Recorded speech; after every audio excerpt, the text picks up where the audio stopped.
Captain James Walker ran his hand along the worn metal railing of the HMS Invictus's bridge. The ship had been in service for 75 years, older than anyone in its crew. Its hull was scratched and dented in places. Its systems were outdated, but it was still flying, which was more than could be said for many of its sister ships now rusting in scrapyards. "Status report," Walker said, his voice steady despite the news they had just received. Lieutenant Harris looked up from her communications panel. "Message confirmed, sir. The Vex have broken the treaty. They're heading toward Arcturus colony with what looks like their entire battle fleet." Walker nodded and took a deep breath. The Vex were an alien race known for their advanced technology and strict adherence to their own rules. Until now, they had kept the peace treaty signed 10 years ago. Something had changed. "The Alliance has ordered all available ships to defend Arcturus," Harris continued, "including us." A heavy silence fell over the bridge. Everyone knew what that meant. The modern human Alliance fleet was currently engaged in the Perseus Arm, dealing with pirate attacks on the outer colonies. If the Invictus was being called up, the situation was desperate. "Well," Walker said, straightening his uniform jacket, "it seems our retirement has been postponed again." This earned a few nervous laughs from the bridge crew. The Invictus had been scheduled for decommissioning at least 3 times in the past decade, but budget cuts and the constant need for patrol ships had kept it in service. "Set course for Arcturus," Walker ordered, "and call all senior officers to the briefing room." The briefing room was cramped, with metal walls that had been painted and repainted so many times that the corners had rounded edges. Around the old table sat Walker's team. Chief Engineer Tom Miller, a man with gray hair and hands permanently stained with engine grease. Weapons Officer Marcus Reed, young but with old eyes that had seen too much in the border skirmishes. Navigation Officer John Taylor, whose calm demeanor masked a brilliant tactical mind. And Communications Officer Lisa Harris, whose attention to detail had saved them more than once. The newest addition was Ensign Kate Davis, fresh from the academy and still getting used to life on an actual starship rather than simulations. "They're sending us against the Vex?" Miller asked, scratching his beard. "The same Vex whose smallest scout ship has more computing power than our entire vessel." Walker activated the holographic display in the center of the table. It flickered twice before stabilizing. Another reminder of the ship's age. "Alliance Command doesn't have much choice," Walker explained. "Most of our modern fleet is 5 days away at best. Arcturus colony has 300,000 civilians. We need to buy them time to evacuate if necessary." The hologram showed the Arcturus system and the approaching Vex fleet. 15 ships of various sizes, all sleek and dangerous. "What's our backup?" Reed asked, studying the display with a frown. 3 Alliance destroyers already in the system," Walker replied. "Fast and well-armed, but light on armor." Miller laughed without humor. "So it's 4 ships against 15. Wonderful odds." "Actually," Walker said, tapping a control to bring up another image, "the odds are worse than that." The new image showed a recording from that morning's emergency council meeting. The human representatives sat on one side, the holographic image of the Vex ambassador on the other. The alien's scaled skin shimmered with an iridescent glow that the recording couldn't fully capture. "You have violated the neutral zone," one of the council members was saying. The Vex ambassador made a gesture that might have been a shrug. "The treaty is no longer in our interest.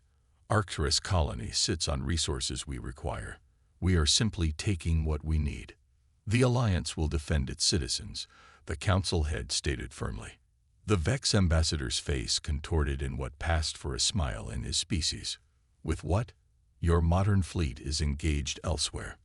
We've monitored your communications. You're sending." His image seemed to lean forward. "The Invictus. That floating museum piece." The ambassador actually laughed, a hissing sound that made Davis flinch. "That antique belongs in a scrapyard, not a battlefield," the Vex continued. "Such desperation only confirms your inevitable defeat. Walker paused the recording. They've already written us off as a non-threat. They're not wrong about our capabilities, Taylor pointed out. The Invictus was built before quantum shields were standard. Our targeting systems are 3 generations behind. Our engines are perfectly functional, Miller interrupted. Just not as flashy as the new matter-antimatter models. Walker nodded. The Vex think they know exactly what they're facing. That gives us one advantage: underestimation. He stood and walked to the viewport, looking out at the stars streaking past as the ship traveled at its maximum safe speed, another limitation compared to newer vessels. I won't lie to you, he said, turning back to face his officers. This mission is dangerous, possibly even suicidal, but there are 300,000 people counting on us to give them a chance. Davis raised her hand hesitantly, an academy habit she hadn't yet broken. Sir, if I may ask, do we have a plan beyond showing up and hoping for the best? Walker smiled. It was a fair question. As a matter of fact, Ensign, I do have a few ideas. Our ship may be old, but that doesn't mean it's useless. Chief Miller, I want you to look into our electromagnetic shielding. The older models were built to withstand different types of attacks than modern shields. Miller nodded thoughtfully. The Vex rely heavily on energy weapons and quantum disruption. Our old-style deflectors might actually hold up better against those. Officer Reed, Walker continued, review our weapons systems, especially anything that's been decommissioned or stored. The Vex will be expecting standard energy weapons. Anything unusual might catch them off guard. Reed's eyes lit up. I think I know just the thing, Captain. There's an old mag accelerator system in Storage Bay 3. It was decommissioned when energy weapons became standard, but it still works. Perfect. Officer Taylor, I want alternative navigation protocols. Nothing that relies on the standard algorithms the Vex will be familiar with. Taylor nodded. I can work up some old-school manual plotting techniques. They're slower but less predictable. And Officer Harris, monitor all Vex communications. Learn everything you can about their command structure and protocols.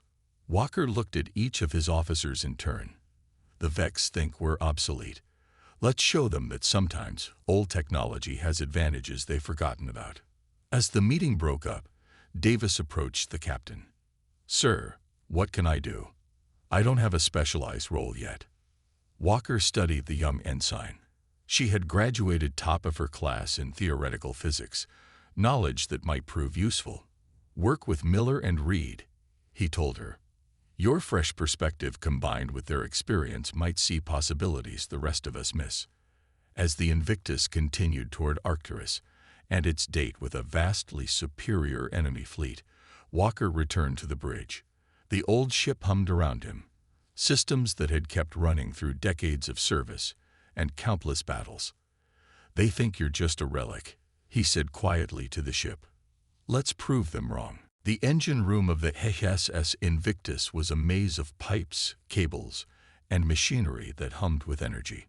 Unlike the sleek, compact engine rooms of modern ships, this one sprawled across 3 decks, filled with equipment that required hands-on maintenance rather than automated care. Chief Engineer Tom Miller was in his element here. He hung from a maintenance ladder, his upper body hidden inside an access panel while his feet dangled below. Various tools floated in the air around him, held in place by a weak magnetic field from his belt. Hand me the flux calibrator, he called out, his voice echoing inside the panel. Ensign Kate Davis looked at the floating tools with uncertainty. Which one is that? The one that looks like a screwdriver with a bulb on the end, Miller replied patiently. Davis plucked the tool from the air and placed it in Miller's outstretched hand. She had been assigned to help the chief engineer for the past 2 days as the Invictus made its way to Arcturus. The young officer had spent her academy years learning about modern ship systems, but the Invictus operated on principles that were now considered outdated. Miller emerged from the panel, his face streaked with grease. There, that should improve our shield stability by about 15%. That's a significant improvement, Davis said, impressed. Miller climbed down the ladder and wiped his hands on a rag. The beauty of old tech, he explained, is that we're not dependent on the quantum networks that the Vex are so good at disrupting. Our ship operates on principles they consider obsolete. He led Davis through a narrow corridor to another section of the engine room, where a massive cylindrical device dominated the space. "This is our main reactor," Miller said with pride. "It's a fusion core, third generation. Modern ships use matter-antimatter reactors that are more efficient, but also more delicate." Davis walked around the reactor, studying it with growing interest. "We learned about these in History of Propulsion class. They're supposed to be extremely reliable. This one has been running for 75 years, with only 3 major overhauls," Miller confirmed. "It can't produce the same power output as modern reactors, but it can take a beating and keep running." He patted the metal casing affectionately. "And I've been thinking about Captain Walker's request. The electromagnetic shielding on this old girl might be our secret weapon." "How so?" Davis asked. Miller's eyes gleamed with excitement. "Modern shields are designed to stop energy weapons by creating a quantum field that disperses the incoming energy. But they're vulnerable to certain types of electromagnetic pulses. Our old-style deflectors use a different approach entirely." He pulled up a schematic on a nearby terminal. "If I can reconfigure our shield generators to create a concentrated electromagnetic pulse, we might be able to temporarily disable Vex targeting systems without affecting our own older electronics." Davis caught on quickly. "Because our systems aren't as dependent on sensitive quantum circuits." "Exactly," Miller nodded approvingly.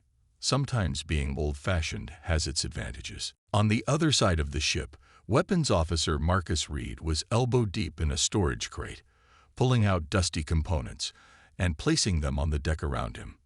The weapons bay was as cluttered as the engine room, filled with launchers, barrels, and ammunition systems that had been standard when the Invictus was built. A loud clang echoed through the bay as Reed extracted a large cylindrical device from the crate. "Found it," he called out triumphantly. Captain Walker stepped through the doorway, ducking slightly to avoid hitting his head on the low frame. "Found what, exactly?" Reed gestured to the device with excitement. "This, sir, is a magnetically accelerated slug thrower. It was the main weapon system on ships like the Invictus before energy weapons became standard." Walker crouched down to examine the device. "Will it still work?" "The basic mechanism is sound," Reed said. "It uses powerful electromagnets to accelerate solid metal projectiles to near-relativistic speeds. No fancy quantum mechanics, just good old-fashioned kinetic energy." "And you think this will be effective against Vex ships?" Reed nodded eagerly. "That's the beauty of it, sir. Modern shields, including Vex shields, are designed primarily to counter energy weapons like lasers and plasma. They're much less effective against physical projectiles, especially ones moving at the speeds this baby can achieve." Walker stood up, a thoughtful expression on his face. "How quickly can you get it operational?" "With Chief Miller's help, I can have it installed and calibrated in 24 hours, Reed promised. "We'll need to fabricate some ammunition, but the raw materials are available in storage." "Do it," Walker ordered. "And keep it quiet. I don't want the Vex to know what we're planning until it's too late." On the bridge, Navigation Officer John Taylor and Communications Officer Lisa Harris were working on their own parts of the captain's plan. Taylor had spread paper star charts across his console, an anachronism in an age of holographic displays. "I'm mapping manual navigation routes," he explained to Harris. "Ones that don't follow standard approach vectors." Harris nodded as she adjusted her headset. "I've been intercepting Vex communications. They're continuing to mock us. Listen to this." She played a recorded transmission. A Vex voice spoke in slightly accented human language. "The humans send a relic to challenge us. Perhaps next they will attack with stone spears and wooden clubs." Taylor snorted. "Let them laugh. It'll make the surprise more satisfying when it comes." Harris's console beeped suddenly. "Captain," she called over the ship's comm, We're receiving a transmission from Arcturus. The colony's defense fleet has engaged the Vex advance force. Within moments, Walker was back on the bridge, his expression grim. How long until we reach Arcturus? At our current speed, 4 hours, Taylor replied. Walker took his seat in the captain's chair. Push the engines to maximum. I'd want us there in 3. The old girl won't like that, Taylor warned. She'll hold together, Walker said confidently. She always does. He opened a ship-wide channel. All crew, this is the captain. In 3 hours, we will engage a technologically superior enemy that has already dismissed us as irrelevant. They believe our age and apparent obsolescence make us weak. They're wrong. Walker paused, looking around at his bridge crew. Each of you was assigned to the Invictus because newer, more prestigious postings weren't available. Some of you may have seen it as a setback in your careers. But today, our experience with this old warship may be exactly what humanity needs to survive. Throughout the ship, crew members paused in their duties to listen. The Vex expect us to fight according to modern doctrine, Walker continued. We won't give them what they expect. Prepare battle stations in 2 hours. Walker out. As the Invictus pushed its aging engines to their limits, racing toward what might be its final battle, the crew worked with renewed purpose. The old ship might be outdated, its technology considered obsolete, but as Chief Miller had said, sometimes being old-fashioned had its advantages. And the Vex were about to learn that lesson the hard way. Dropping out of faster-than-light travel in 30 seconds, Navigation Officer Taylor announced, his fingers dancing across the old-style physical controls of the Invictus. Captain Walker stood at the center of the bridge, hands clasped behind his back. The view screen showed the swirling colors of FTL travel, a sight that had amazed him when he first joined the fleet 30 years ago. Even now, it still filled him with wonder. All hands to battle stations, Walker ordered. Shields up as soon as we emerge. The alarm sounded throughout the ship, and crew members rushed to their positions. In the engine room, Chief Miller watched his gauges carefully as the old engines prepared for the strain of sudden deceleration. Come on, old girl, he muttered. One more fight. The stars reappeared on the view screen as the Invictus returned to normal space. The scene that greeted them was one of chaos and destruction. The 3 Alliance destroyers were already engaged with 6 Vex cruisers.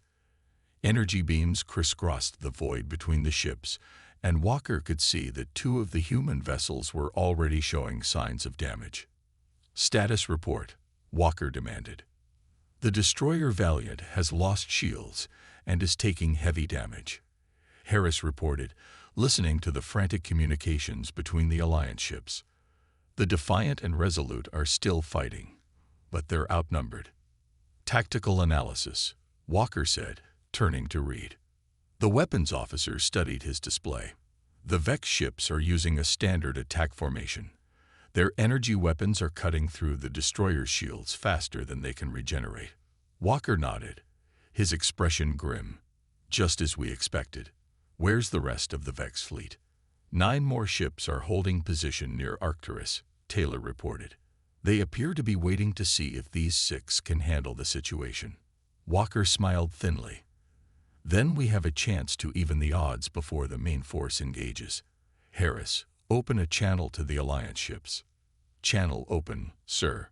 This is Captain Walker of the HSS Invictus. We're moving to support your position. Hold on just a little longer. The reply came from a young captain whose face showed exhaustion and stress. Invictus, this is Captain Rivera of the Defiant. Glad to see you, but I'm not sure what an old cruiser can do against. We have a few tricks up our sleeve. Walker interrupted.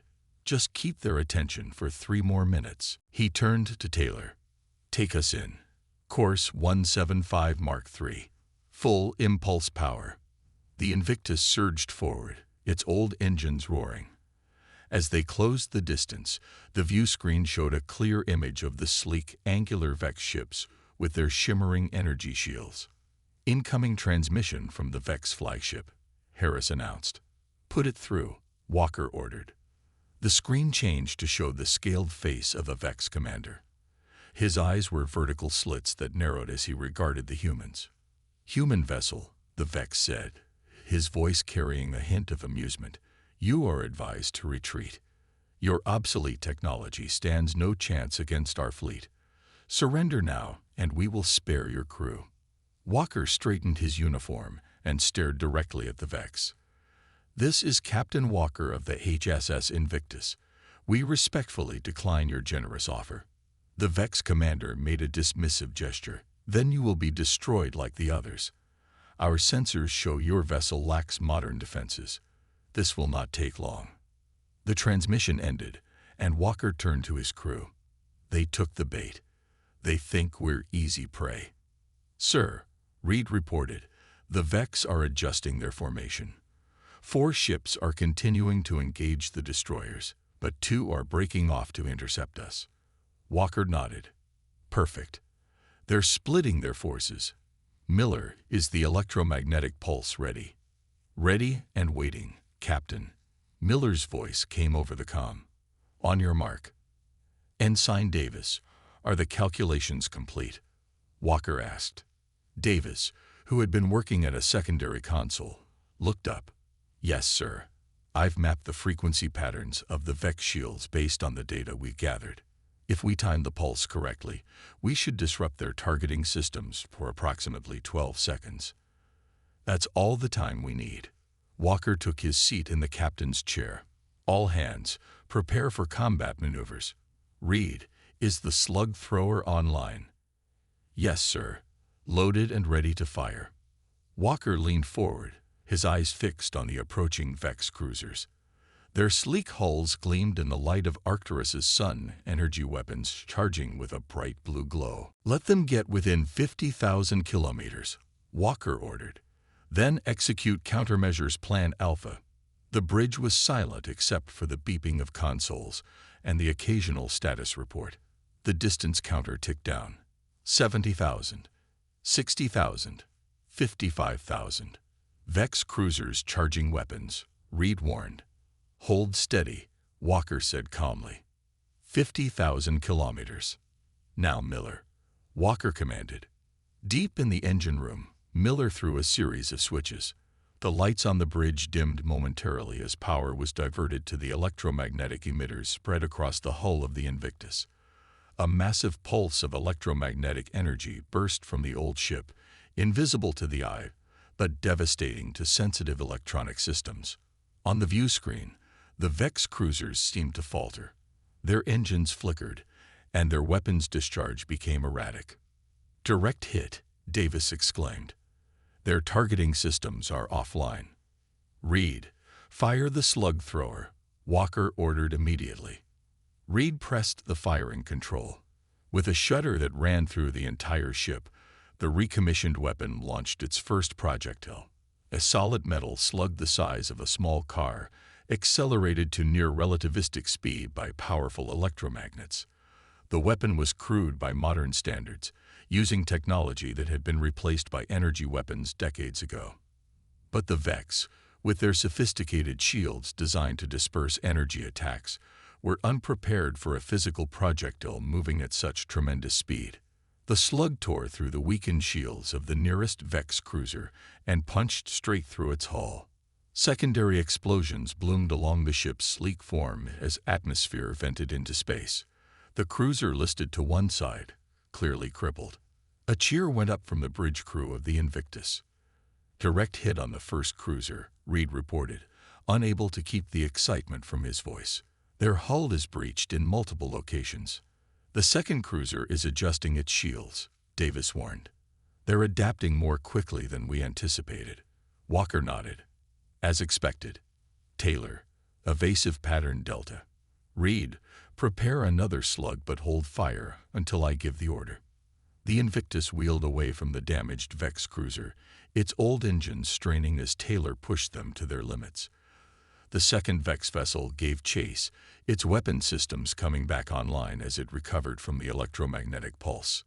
"They're targeting our engines," Harris reported, listening to the Vex communications. Walker smiled. "Just as we thought they would. But our power distribution isn't where modern schematics would place it. Energy beams from the Vex cruiser struck the aft section of the Invictus. The ship shook, but the damage was minimal. The beams had hit reinforced plating protecting empty storage compartments rather than the actual engine housing. "Return fire with conventional weapons," Walker ordered. "Make them think we're desperate." The Invictus fired its standard laser batteries, which splashed harmlessly against the Vex shields. To the enemy, it would appear that the human ship was using its last line of defense. Meanwhile, across the battlefield, the Alliance destroyers had noticed the unexpected success of the Invictus against one of the Vex cruisers.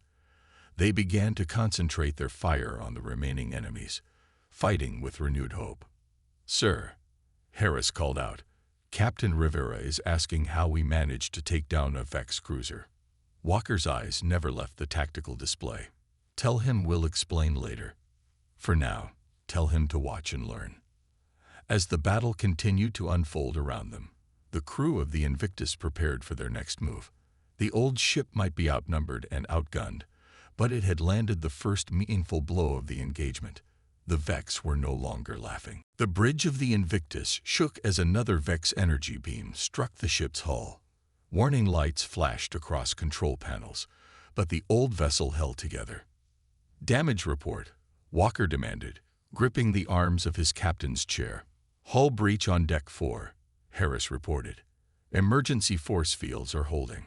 Minor damage to the port side weapons array." Walker nodded grimly. The Invictus had landed a significant blow against one Vex cruiser, but the others were adapting quickly. The electromagnetic pulse that had worked so well in their first attack would not be as effective a second time. "Sir," Reed called out from the weapons station, "the Vex have adjusted their shields. They're now generating a rotating frequency pattern that will be harder to disrupt." "Just as we expected," Walker replied. "They learn fast. What about the slug thrower?" Reed checked his readouts. "Reloaded and ready, sir, but if they've adapted their shields to block physical projectiles, we'll need a new approach." Walker turned to Davis, who was analyzing the Vex shield patterns on her console. "Ensign, any suggestions?" Davis looked up, her young face showing a mix of nervousness and excitement. "Their shields operate on predictable frequencies, sir. If we time our weapons fire to match the opposing phase of their shield cycles, we might be able to penetrate them." Walker raised an eyebrow. "Explain." "It's like waves, sir," Davis said, bringing up a simple diagram on the main view screen. "When two waves meet, if they're in phase, they amplify each other. If they're in opposite phase, they cancel each other out. The Vex shields operate on wave principles. If we fire precisely when their shields are at the weakest point in their cycle, we can get through." "Can we predict those cycles?" Walker asked. Davis nodded. "I've been analyzing their pattern. It's complex, but not random. With Officer Reed's help, we can time our attacks to coincide with the weak points." Walker turned to Reed. "Can you make that happen?" Reed looked doubtful. "Modern targeting systems could do it easily, but ours—" He paused, thinking. "Actually, our older systems might be an advantage here. They require manual timing rather than relying on algorithms. The Vex won't expect human reflexes instead of computer precision." "Make it work," Walker ordered. "Harris, send this information to the Alliance destroyers. Let's coordinate our attacks." As Harris relayed the tactical information, Taylor reported from navigation. "Sir, the damaged Vex cruiser is retreating, but the other 5 are moving to surround us, and I'm detecting energy signatures from the main Vex fleet near Arcturus. They're powering up engines." Walker considered this news. "They're calling in reinforcements. We need to even the odds before they arrive." He opened a channel to engineering. "Miller, what's our status?" "The old girl's holding together, Captain," Miller replied over the comm. "But the electromagnetic pulse generator needs time to recharge if you want another full-strength burst." "How long?" "At least 10 minutes at current power levels." Walker made a quick decision. Divert non-essential power to the pulse generator. I want it ready in 5 minutes. Aye, Captain.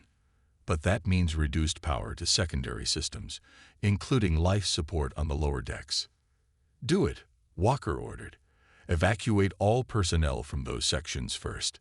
He turned back to the bridge crew. We need to buy time. Taylor, initiate the decentralized power protocol. Taylor nodded and began entering commands. Decentralized power protocol initiated. Throughout the ship, systems began powering down and up in seemingly random patterns. From the outside, the Invictus would appear to be experiencing multiple system failures. A damaged ship struggling to maintain operation. Their targeting algorithms are seeking our power core, Taylor explained. But our power distribution isn't where modern schematics would place it. On the view screen, they could see the Vex energy beams striking various parts of the Invictus, searching for a critical hit point that wasn't where they expected it to be. Reed Davis, implement your timing strategy, Walker ordered. Target the lead Vex cruiser. Reed and Davis worked quickly, their hands moving across their consoles in synchronized movements. Reed counted down, firing in 3, 2, 1, now. The Invictus's conventional weapons fired at precisely the moment when the Vex shields were at their weakest point in the cycle. The energy beams punched through, striking the cruiser's hull directly. Direct hit, Reed announced. Minimal damage, but we proved the concept works. Walker nodded. Keep firing. Coordinate with the Alliance destroyers to time their attacks as well. Over the next few minutes, the tide of battle began to shift. The Alliance destroyers, following the Invictus's lead, began timing their weapons fire to penetrate the Vex shields. The Vex ships, designed to withstand sustained energy attacks, were now taking damage from precisely timed bursts that slipped through their defenses. Sir, Harris called out, Captain Rivera reports successful hits on the Vex vessels. They're requesting our next move. Before Walker could respond, Taylor shouted, multiple hyperspace signatures detected. The rest of the Vex fleet is arriving. The view screen showed 9 additional Vex warships emerging from hyperspace. They were larger than the cruisers, with more weapons emplacements visible on their gleaming hulls. We need to end this now, Walker said quietly. He opened a channel to engineering. Miller, status of the electromagnetic pulse. Ready to fire at 80% capacity, Captain, Miller replied. It'll have to do. Walker turned to his crew. Here's the plan. We're going to fire another electromagnetic pulse, but this time we're going to overload it. Overload it? Reed looked concerned. Sir, that could fry our own systems. Not if we modify our shielding to protect our essential equipment. Davis interjected. I've been working on calculations. If we reroute power from the tertiary backup systems, we can create a protective field around our critical components. Miller's voice came over the comm. She's right, Captain. It's risky, but it might work. We'll need to time it perfectly, though. Once we initiate the overload, we'll have about 30 seconds before it fires. There's no stopping it after that. Walker looked around at his crew, seeing determination in their eyes. The Invictus has served for 75 years. If this is her last stand, let's make it count. He opened a channel to the Alliance ships. All vessels, this is Captain Walker. Fall back to position Delta. Create distance between yourselves and the Vex flagship. Captain Rivera's voice came through. Understood, Invictus. But what are you planning? Something the Vex won't expect, Walker replied. Just be ready to attack after we make our move. As the Alliance ships retreated, the Vex fleet consolidated, sensing victory. The Invictus, appearing damaged and defeated, began drifting toward the center of the Vex formation. All hands, brace for electromagnetic overload, Walker announced shipwide. Engineering, begin the sequence. In the engine room, Miller and his team initiated the dangerous procedure. Power levels throughout the ship fluctuated wildly as energy was diverted to the pulse emitters and the protective shielding. 20 seconds to pulse, Miller reported, his voice tense. The Vex ships closed in, their weapons charging for what they believed would be the final blow against the outdated human vessel. 10 seconds, Miller counted down. Walker gripped his chair tightly. Steady, everyone. Just a little longer. 5 seconds. 4, 3, 2, 1. The bridge lights went out completely, plunging the crew into darkness. For a moment, there was absolute silence. Then, with a surge of power that made the entire ship groan, the Invictus released its final weapon against the Vex fleet. A wave of invisible energy exploded outward from the Invictus, expanding in all directions like ripples in a pond. Unlike the previous, controlled pulse, this one was massive.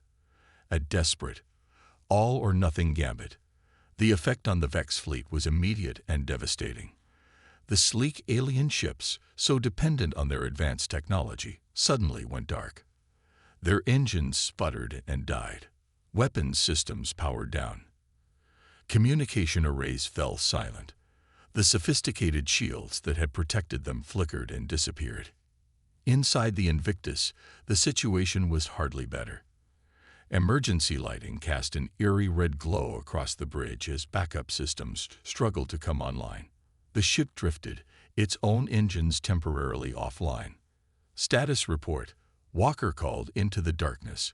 His voice steadied despite the chaos. One by one, officers checked their stations, using handheld lights to see their controls. Main power is offline, Harris reported first. Auxiliary systems are booting up. Weapons are down, Reed added. The pulse generator burned out completely.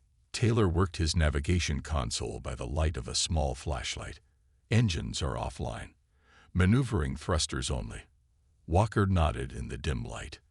And the Vex. Davis, who had been monitoring the enemy fleet, looked up from her console. Their ships are dead in space, sir. The electromagnetic pulse affected them even more than us. Their quantum systems were completely unprepared for such a massive, old-style EMP. Walker allowed himself a small smile. As we hoped. Harris, can you raise the Alliance ships? Harris adjusted her headset, working with minimal power. Barely, sir. Their systems were far enough away to avoid the worst of the pulse. They're asking for instructions. Tell them to attack now, while the Vex are disabled. Focus all firepower on the flagship. As Harris relayed the orders, Miller's voice came through on the emergency comm system, distorted but understandable. Captain, I got good news and bad news. The good news is we can get main power back online in about 5 minutes. The bad news is the pulse fry our primary shield generators. We're defenseless until we can reroute power through the secondary systems. Understood, Chief. Work as fast as you can. We need engines and weapons. Walker turned to the view screen, which showed only static. Davis, can you get us visual? Davis typed rapidly on her keyboard. The view screen flickered, and then showed the space around them. The Vex ships floated lifelessly, their usually glowing hulls now dark and silent. In the distance, the 3 Alliance destroyers were moving in, weapons firing at the disabled enemies. It worked, Reed said with disbelief in his voice. It actually worked. Don't celebrate yet, Walker cautioned. Those Vex ships won't stay disabled forever. Their backup systems will eventually come online, just like ours are doing. As if confirming his words, lights began to flicker on the nearest Vex cruiser. Sir, Harris called urgently, I'm picking up emergency transmissions from the Vex ships. They're trying to coordinate a response. Their systems are rebooting faster than we expected. Walker nodded grimly. They're adaptable. Miller, we need weapons. Working on it, Captain. Miller's voice was strained. Rerouting power from life support on decks 5 through 8. The minutes that followed were tense. The Alliance destroyers inflicted significant damage on the disabled Vex vessels, but they couldn't hit all 15 ships before they began to recover. One by one, the alien vessels started to power up again. Sir, Reed reported, weapons are back online, but we only have enough power for the conventional batteries. The slug thrower is still offline. Target the nearest recovering Vex ship, Walker ordered. Fire as soon as you have a lock. The Invictus's weapon systems came to life, energy beams lancing out to strike a Vex cruiser that was just beginning to raise its shields. The beams hit vulnerable points on the hull, causing explosions that rippled along the alien vessel's length. Around them, the battle had transformed. The three Alliance destroyers, no longer outmatched, were inflicting serious damage on the Vex fleet. Several enemy ships were already crippled beyond repair, venting atmosphere and debris into space. Engine power restored to 60%, Taylor announced. Get us moving, Walker ordered. Evasive pattern echo. Make us a harder target when they get their weapons back online. The Invictus lurched forward, its old engines straining as it began to move through the battlefield. Walker watched the tactical display, now functioning again, which showed the positions of all ships in the engagement. The Vex fleet was in disarray, their carefully coordinated attack formations broken. Suddenly, the main view screen changed. The face of the Vex commander appeared, his scaled features showing what might have been shock, or perhaps respect. "This is Commander Drell of the Vex Imperium," he said, his voice no longer carrying the mocking tone of their earlier communication. How did an obsolete vessel like yours disable our entire fleet?" Walker straightened in his chair, facing the alien commander with dignity, despite the damage to his ship. "Sometimes, Commander, the old ways are best," he replied simply. "Your ships rely entirely on advanced technology.